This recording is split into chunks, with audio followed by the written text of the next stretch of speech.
अस्सलाम वालेकुम।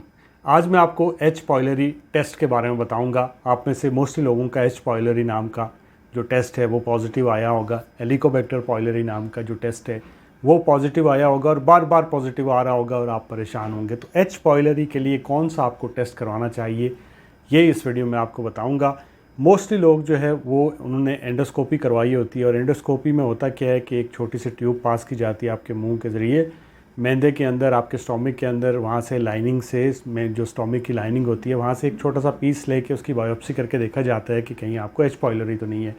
या फिर उसमें और भी बहुत सारी चीज़ें देखी जाती हैं, लाइक आपको अल्सर है या फिर क्योंकि जो एच पायलरी होता है इसमें आपको पेप्टिक अल्सर हो जाता है। मोस्ट कॉमन जो रीज़न होती है आपको अल्सर की, मैदे में अल्सर की, वो एच पायलरी होता है, तो वो देखा जाता है। उसके अलावा मैदे में कहीं सोजिश तो नहीं है, कोई ब्लीडिंग तो नहीं है, कोई कैंसर भी इवन उसके अंदर देखा जाता है। तो बहुत सारे लोगों ने एंडोस्कोपी करवाई होती है और एक खौफ सा रहता है कि क्या हम अगली दफ़ा भी जाके एंडोस्कोपी करवाएं।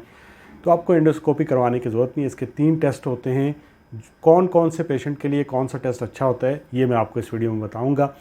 इसके अलावा 2 वीडियोस एच पायलरी के ऊपर मैं ऑलरेडी बना चुका हूँ। एक वीडियो में मैंने आपको ट्रीटमेंट बताया था, एक वीडियो में मैंने आपको डाइट बताई थी।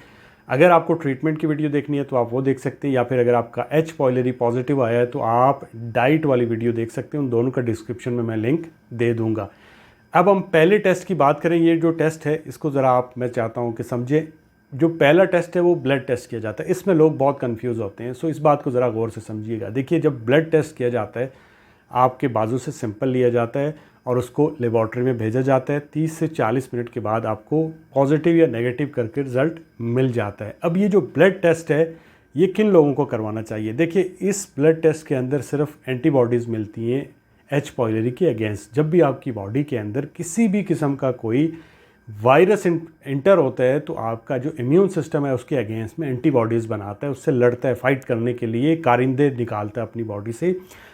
वो जो एंटीबॉडीज़ होती हैं वही इस टेस्ट के अंदर आपको देखने को मिलती हैं। अब अगर आप एक फ्रेश पर्सन है, मतलब आपको अभी अभी कोई फील हो रहा है कि मुझे पेट के अंदर दर्द है, एसिड रिफ्लेक्स है, अगर आपको जो है वो बहुत ज़्यादा भूख नहीं लग रही है, कमर के अंदर भी दर्द रह रहा है, उल्टी आ रही है, बार बार आप एंटीसाइड ले रहे हैं, पीपीआई जो होती हैं प्रोटॉन पंप इनहिबिटर जैसे पेंटाप्राजोल, मेप्राजोल, ये लांसाप्राजोल, ये सारी आपको लेनी पड़ रही हैं, तब आप एक फ़्रेश जाके एक टेस्ट करवा सकते हैं। अगर आपका पॉजिटिव आता है पहली दफ़ा में तो दैट मीन्स कि आपके अंदर एंटीबॉडीज़ हैं, आपका एच पायलरी पॉजिटिव है और आपको ट्रीटमेंट की ज़रूरत है। अब अगर आपने ट्रीटमेंट लिया हुआ है, ये बात ज़रा समझिएगा, अगर आपने ट्रीटमेंट लिया हुआ है, आपका ऑलरेडी पॉजिटिव आया हुआ है और आपने 14 दिन का कोर्स लिया हुआ है और फिर जाके अगर आप ब्लड टेस्ट करवाएंगे तो पॉजिटिव मिलेगा। यहाँ पे लोग ज़्यादा कंफ्यूज रहते हैं कि मैंने ट्रीटमेंट भी ले लिया और फिर मेरा जो है वो अगेन पॉजिटिव आ गया है। तो देखिए, ये जो एंटीबॉडीज़ होती हैं ये 6 महीने से 1 साल तक आपकी बॉडी के अंदर मौजूद होती हैं। सो अगर आप बार बार टेस्ट करवाते रहेंगे ब्लड का तो बार बार पॉजिटिव आता रहेगा और आप कन्फ्यूज़ रहेंगे। सो ब्लड टेस्ट आपने नहीं करवाना। और ये जो टेस्ट होता है ये आपको ये नहीं बताता है कि आपका कहीं पास्ट में इन्फेक्शन हुआ है या करंट इन्फेक्शन चल रहा है। ये सिर्फ इतना बताता है कि आपकी बॉडी के अंदर जो एच पायलरी की एंटीबॉडीज़ हैं वो प्रेजेंट हैं, मौजूद हैं। ठीक है, तो आपको ये जो कन्फ्यूजन है वो आपकी दूर होनी चाहिए। अगर आप पहली दफ़ा जाके करवा रहे हैं तो ब्लड टेस्ट करवा सकते हैं, ठीक है, अगर आपको ये सिम्टम है। और अगर आपने कोर्स लिया हुआ है तो आपने ये वाला टेस्ट नहीं करना है, क्योंकि फिर पॉजिटिव मिलेगा, आप डर जाएंगे। अच्छा, अब जो सेकंड टेस्ट किया जाता है एच पायलरी के लिए ये बहुत ही एक्यूरेट होता है। इसे स्टूल एंटीजन टेस्ट भी कहते हैं। आपका जो पखाना होता है, जो आपका फीसिस होता है, जो आपका स्टूल होता है, जो लेट्रिन होती है, आपको एक कंटेनर दिया जाता है, उसमें डाला जाता है और एक छोटी सी किट के ज़रिए उसको एनालाइज़ किया जाता है कि देखा जाता है कि कहीं आपके स्टूल के अंदर एच पायलरी की जो ट्रेसेस हैं वो प्रेजेंट तो नहीं है, कहीं एंटीजन प्रेजेंट तो नहीं है। ये बहुत ही एक्यूरेट टेस्ट होता है। इस टेस्ट से पता चल जाता है कि आपको इन्फेक्शन है या नहीं है, और अगर वो पॉजिटिव आता है तो दैट मीन्स कि आपको इन्फेक्शन है और वो इन्फेक्शन एक्टिव है। सो अगर आपने 14 दिन का या 1 महीने का एंटीबायोटिक खा के देख ली और आप जाके ब्लड टेस्ट करवाने पॉजिटिव आ रहा है तो आपने ब्लड टेस्ट नहीं करवाना, बल्कि ये स्टूल टेस्ट करवाना है। इससे आपको पता चल जाएगा कि आपका इन्फेक्शन चल रहा है या ख़त्म हो चुका है। अच्छा, एच पायलरी के लिए जो तीसरा टेस्ट किया जाता है जो कि बहुत ही एक्यूरेट है, जो मोस्टली डॉक्टर करते हैं, उसे यूरिया ब्रेथ टेस्ट कहते हैं। इसे हाइड्रोजन टेस्ट भी कहते हैं। इसमें क्या होता है कि आपको पहले जो 4 हफ्ते होते हैं उसमें एंटीबायोटिक्स से बंद किया जाता है और जो अगले 2 हफ्ते होते हैं उसमें आपको कोई भी पीपीआई नहीं लेनी होती, बिस्मथ वगैरह ये बंद करनी होती है, जैसे आप मेप्राजोल लेते रहते हो एसिड रिफ्लेक्स के लिए या फिर आप कोई एंटासिड लेते रहते हो, तो उनको आपने बंद करना होता है।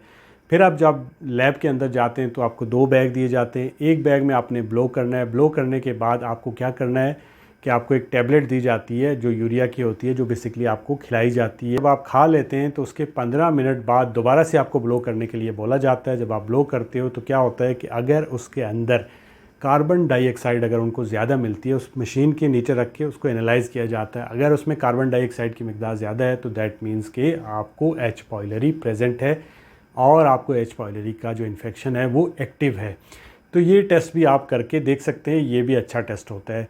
तो इस वीडियो में हमने क्या सीखा? इस वीडियो में हमने ये सीखा कि अगर आपने एच पायलरी का टेस्ट करवाना है, आपको सिम्टम है, पहली दफ़ा टेस्ट करवाने जा रहे हैं, तो आप ब्लड टेस्ट करके देख सकते हैं। और अगर आपने कोर्स लिया हुआ है पहले, ऑलरेडी आपका पॉजिटिव आया हुआ है, तो फिर आपने ब्लड टेस्ट नहीं करवाना, जाके स्टूल टेस्ट या यूरिया ब्रेथ टेस्ट जो सांस का टेस्ट है वो करवा सकते हैं। दुआओं में याद रखिएगा। अल्लाह हाफ़िज़।